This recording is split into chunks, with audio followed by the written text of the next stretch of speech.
Hi friends, எல்லாரும் எப்படி இருக்கீங்க? நாங்கள் ரொம்ப நல்லா இருக்கோம். வாங்க இன்னைக்கு என்ன வீடியோன்னு பார்க்கலாம். இன்னைக்கு என்ன வீடியோ அப்படின்னு பார்த்தீங்கன்னா, இன்னைக்கு ஒரு லஞ்ச் மெனு தான் ஃப்ரெண்ட்ஸ்.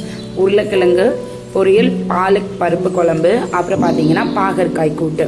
ஸோ இது எப்படி பண்ணணும் அப்படிங்கிறத நான் இதிலே சும்மா சிம்பிளாக போட்டிருக்கேன். இது என்ன அப்படின்னு பார்த்தீங்கன்னா, சாதத்தை வடிச்சிட்டு நம்ம புழுங்க போடுவோம் அப்படின்னு சொல்லுவாங்க. இந்த மாதிரி பண்ணும்போது ஒரு புள்ள சோறு எக்ஸ்ட்ரா இருக்கும் அப்படின்னு எங்கள் அம்மாலாம் சொல்லியிருக்காங்க. ஸோ இது யாரெல்லாம் நீங்கள் பண்ணுவீங்க அப்படிங்கிறதையும் கமெண்ட்டில் சொல்லுங்கள். ஸோ இதில் என்னென்ன ஆட் பண்ணியிருக்கேன் அப்படின்னு பார்த்தீங்கன்னா, தக்காளி, பச்சை மிளகா, பூண்டு, சீரகம், சின்ன வெங்காயம், பருப்பு போட்டுட்டு ஒரு 4-5 விசில் விட்டு எடுத்து ஓப்பன் பண்ணியிருக்கேன். ஆக்சுவலாக எனக்கு பருப்பு நல்லா குழஞ்சிருந்தால் தான் ஃப்ரெண்ட்ஸ் பிடிக்கும். ஸோ செம்ம டேஸ்ட்டாக இருக்கும். குழஞ்சிருக்கும் போது செம்ம டேஸ்ட்டாக இருக்கும். நான் பருப்பு குழம்பு வந்து தண்ணியாகவே என்றைக்குமே வைக்க மாட்டேன், கெட்டியாக தான் வைப்பேன். ஓப்பன் பண்ணிவிட்டு இந்த பாலக்கீரையை வந்து அதில் ஆட் பண்ணிவிட்டு நல்லா கிளறி விடணும். ஸோ இது வந்து பார்த்தீங்கன்னா ஒரு 2 கெட்டு பாலக்கீரை. ஏன்னா கீரை வந்து கொஞ்சமாக பருப்பில் போடுறதை விட கீரை நிறையா போட்டோம் அப்படின்னா அந்த குழம்பு வந்து டேஸ்ட்டாக இருக்கும். சாம்பாரை விட கீரை குழம்புலாம் வந்து டேஸ்ட்டாக இருக்கும். அதுலேயும் நம்ம என்னென்ன கீரை, முருங்கைக்கீரை, அரைக்கீரை இதெல்லாம் பருப்பில் போட்டு செய்வோம், பசலைக்கீரை இதெல்லாம். ஆனால் பாலக்கீரை வந்து பருப்பில் போட்டு செய்யும்போது ஒரு டிஃப்ரெண்ட்டான டேஸ்ட்டில் இருக்கும். இதே பாலக்கீரையை நம்ம முட்டை போட்டு பொரியல் பண்ணிவிட்டு தேங்காய் பூக்கு பதிலாக முட்டை போட்டு பண்ணலாம். இந்த கீரையை முட்டைக்கீரைன்னு சொல்லுவாங்க ஃப்ரெண்ட்ஸ். ஸோ மற்ற கீரைகளை விட இந்த கீரையோட டேஸ்ட் வந்து ரொம்ப ரொம்ப சூப்பராக இருக்கும். ட்ரை பண்ணி பாருங்கள். இதுக்கு தாளிக்கிறதுக்கு வெங்காயம், பூண்டு, கடுகு, சீரகம், கொஞ்சம் மஞ்சத்தூளும் ஆட் பண்ணிக்கணும். நான் அதை வந்து இதில் காமிக்கல. ஸோ இதுதான் தாளிக்கிறதுக்கு. நல்லா வதக்கிட்டு இந்த தாளிப்பை எடுத்து அந்த கீரையில் கொட்டிட்டோம் அப்படின்னா கொஞ்சம் நல்லா ஸ்மெல் சூப்பராக இருக்கும். நல்லா கொதிக்க விடணும். கொதிக்க விட்டுட்டு, ஏன்னா கீரையை வந்து நம்ம மூடி வச்சு கொதிக்க வைக்கக்கூடாது இல்லையா? ஸோ அதனால் ஓப்பனில் வச்சு நல்லா கொதிக்க விடுங்க. நல்லா எனக்கு கெட்டியாக இருந்தால் ரொம்ப பிடிக்கும்.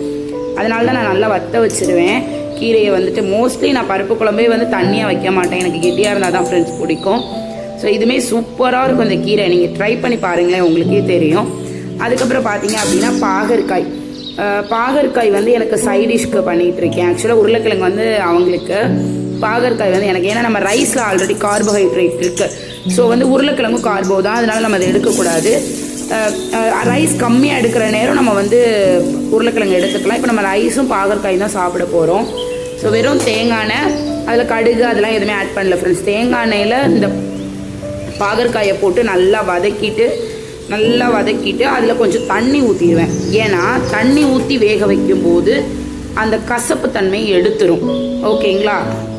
இந்த தண்ணி கொஞ்சம் ஊற்றிருக்கேன் பாருங்கள்.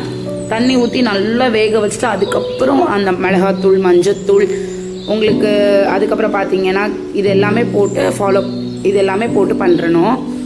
இதில் கீரை குழம்பு ரெடி ஆயிடுச்சு, ஆஃப் பண்ணியாச்சு. இதில் பார்த்தீங்கன்னா உங்களுக்கு வந்து அந்த மிளகாத்தூள், மஞ்சத்தூள், மிளகுத்தூள், உப்பு இது மட்டும் தான் போட்டிருக்கேன்.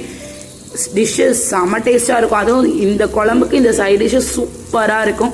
ட்ரை பண்ணி பாருங்கள். ஓகேங்களா? யாருக்கெல்லாம் இந்த காம்பினேஷன் ரொம்ப பிடிக்கும் அப்படிங்கிறதையும் கமெண்ட்டில் சொல்லுங்கள் ஃப்ரெண்ட்ஸ்.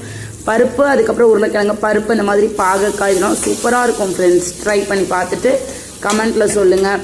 யாரெல்லாம் வெயிட் லாஸ் ஜேர்னியில் இருக்கீங்க, என்னென்ன டிப்ஸை ஃபாலோ பண்ணிட்டு இருக்கீங்க, அதையுமே எனக்கு கமெண்ட்டில் சொல்லுங்கள் ஃப்ரெண்ட்ஸ். எல்லாரும் எங்களுக்கு சப்ஸ்கிரைப் பண்ணியிருக்கீங்க, ரொம்ப ரொம்ப தேங்க்ஸ் ஃப்ரெண்ட்ஸ். ரெகுலராக வீடியோ போடணும்னு நினைக்கிறேன், என்னால் போட முடியல. அடுத்தடுத்து ரெகுலராக வீடியோ போடுறதுக்கு ட்ரை பண்ணுறேன். இன்னும் நிறைய பேருக்கு ஷேர் பண்ணுங்கள், கமெண்ட் பண்ணுங்கள், லைக் பண்ணுங்கள். இதுதான் அன்றைக்கி என்னோட லஞ்ச் பிளேட்டாக இருந்தது ஃப்ரெண்ட்ஸ். பருப்பு ஒரு கப்பு, பாகற்காய் ஒரு கப்பு, சாதம் இவ்வளோ. Okay friends, thank you.